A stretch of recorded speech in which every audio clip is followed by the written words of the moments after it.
Use Euclid division algorithm to find HCF. आज हम लोग यूक्लिड डिवीज़न का यूज करके एचसीएफ फाइंड करने का क्वेश्चन देखेंगे चल के। तो जैसे मैं क्वेश्चन ले लेते हैं चल के 8, 6, 7 एंड 2, 5, 5। तो ये दो अपने पास पॉजिटिव इंटीजर हैं जिनका हमें एचसीएफ फाइंड करना है यूक्लिड डिवीज़न एल्गोरिथम के थ्रू। तो देखते हैं चल के इसे हम लोग कैसे सॉल्व करते हैं। तो सबसे पहले हम देखते हैं चल के कि 8, 6, 7 बड़ा है और 2, 5, 5 छोटा है। तो हम लिखते हैं कैसे आके इसका solution. Since 8, 6, 7 is greater than 2, 5, 5, क्योंकि 8, 6, 7 बड़ा है 2 to 5 से। तो we apply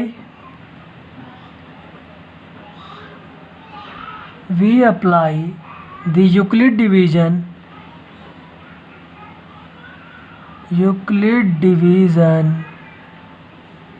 lemma to 8, 6, 7 and 2, 5, 5 to obtain। तो यहाँ पर जैसे स्टेप ये मैंने लिख रखे हैं आप लोगों को वैसे ही स्टेप लिखने हैं। इससे फ़ायदा क्या होगा कि जो हमारी जो मार्किंग होगी वो बिल्कुल सही होगी और हमारे मार्क्स जो कटने के जो चांसेस वो काफ़ी कम हो जाएंगे। इसलिए हम सारे स्टेप को लिखेंगे, कोई भी स्टेप मिस नहीं करेंगे। तो वी अप्लाई, अब हमें यूक्लिड डिवीज़न लेमा को अप्लाई करना है चल के इसमें।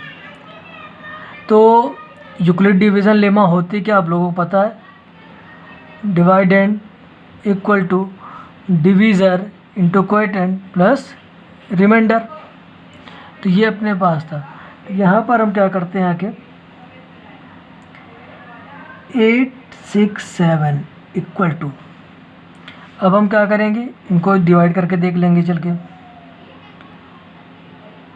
2, 5, 5 डिवाइडेड 8, 6, 7। तो देखते हैं चल के यहाँ पे। तो 2, 5, 5 अपने पास डिवीज़र बना है, 8, 6, 7 अपने पास डिविडेंड बना है। तो ये अपने पास जाएगा 3 टाइम्स। 3, 5 जा 15, 1 कैरी, 3, 5 जा 15, 1 16 एंड 3, 2 जा 6, 1 7। 7 में से 5 गया तो अपने पास 2, 6 में से 6 गया 0, 8 में 7 गया 1। तो यहाँ पर अपने पास 3 क्वेश्चन बनता है, 102 रिमाइंडर बनता है। तो 8, 6, 7 अब तो अपने पास डिविडेंड है, तो divisor 2, 5, 5 into question plus remainder. तो हम देख रहे हैं आके यहाँ पे रिमाइंडर अपने पास 102 है। और जो डिवीज़न लेमा के थ्रू है कि जब तक अपने पास रिमाइंडर 0 नहीं हो जाता है तब तक हम अपने इस स्टेप को बढ़ाते रहते हैं, तब तक यानी हम अपनी डिवीज़न लेमा को आगे चलाते रहते हैं। तो यहाँ पर अपने पास तो रिमाइंडर 102 है, अभी 0 नहीं हुआ है, तो अभी हम अपने स्टेप को और लिखेंगे चल के। तो यहाँ पर कैसे लिखते चल के, तो यहाँ हम लिखेंगे चल के since remainder 102 does not equal to 0। यहाँ पर जो रिमाइंडर आया 102 वो जो कि 0 नहीं है। तो we apply the division lemma.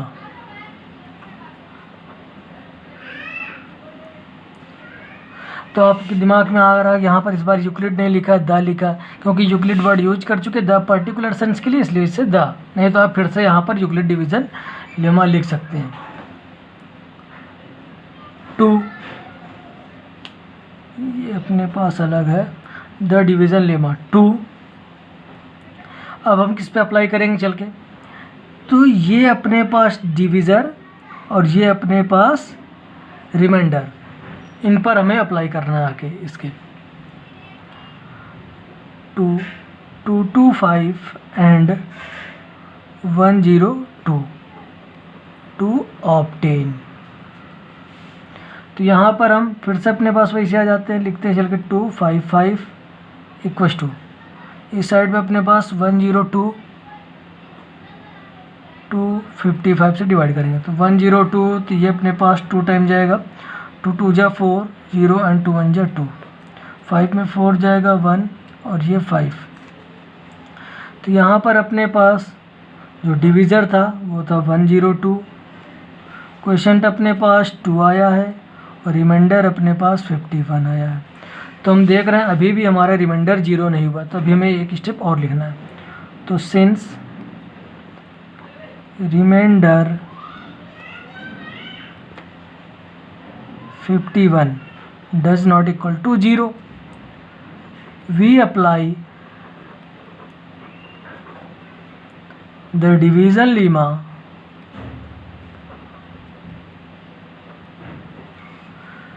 to, अब इस बार हम 102 और 51 को लेंगे, to 102 and 51 to obtain। तो फिर अपने पास 102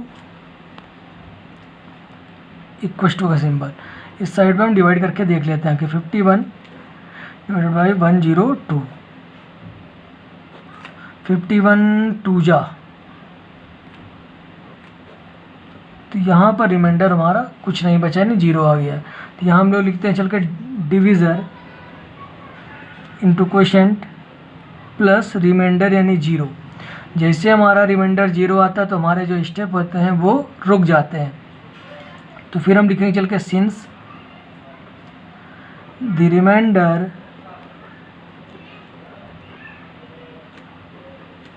इज 0, रिमाइंडर अपने पास क्या आ चुका है 0, तो प्रोसेस अपने पास क्या होगा, वो रुक जाएगा, प्रोसेस स्टॉप्स, यानी जैसे अपने पास 0 है वैसे अपने प्रोसेस को रोक दिया। तो और थोड़ा अच्छा से इसको लिखने के लिए हम लिख सकते हैं since the divisor at this stage